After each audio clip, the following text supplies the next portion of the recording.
Buonasera amici di Sportissili, un saluto dal vostro Marco Genduso qui per commentarvi la sfida valevole per la 16ª giornata del campionato di Serie D, girone B di Palermo, tra Palermo Futsal Club e San Gregorio Papa. Gol in maglia rosanero, intanto Leto, buono che il dribbling, lo salta nettamente, poi Gennaro, palla sul secondo palo, poi Scozzari!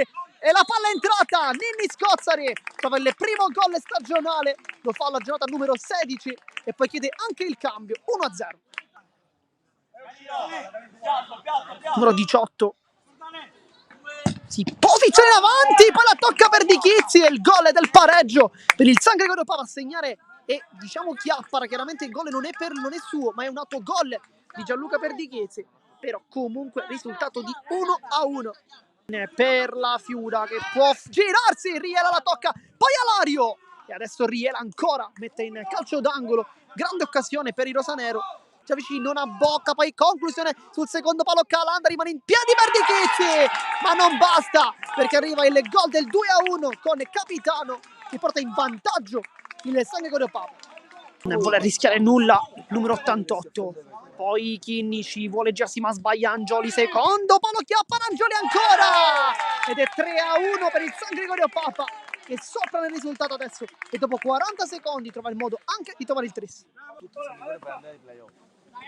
Chinnici, primo dribbling è ottimo, rientra, poi cerca la conclusione e torna con il gol Lorenzo Chinnici, 3-2. Capitano vuole il dribbling, passa e poi fa il super gol con la punta, batte per Di Chizzi ed è 4-2.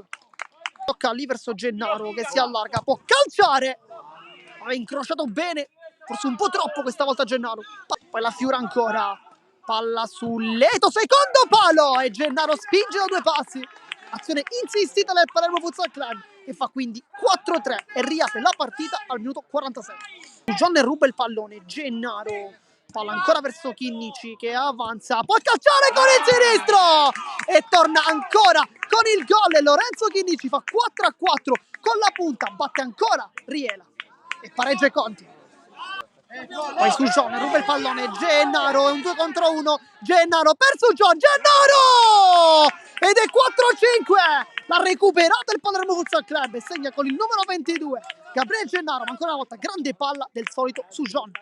Angioli, Chinnici chiude, poi palla per Gennaro che può chiudere la partita. Gennaro la tocca quel poco che basta, 4-6 il risultato. Comunque se viene la Fiura, palla in verticale per Gennaro che guarda la porta e cala anche il poker, 4-7 il risultato adesso.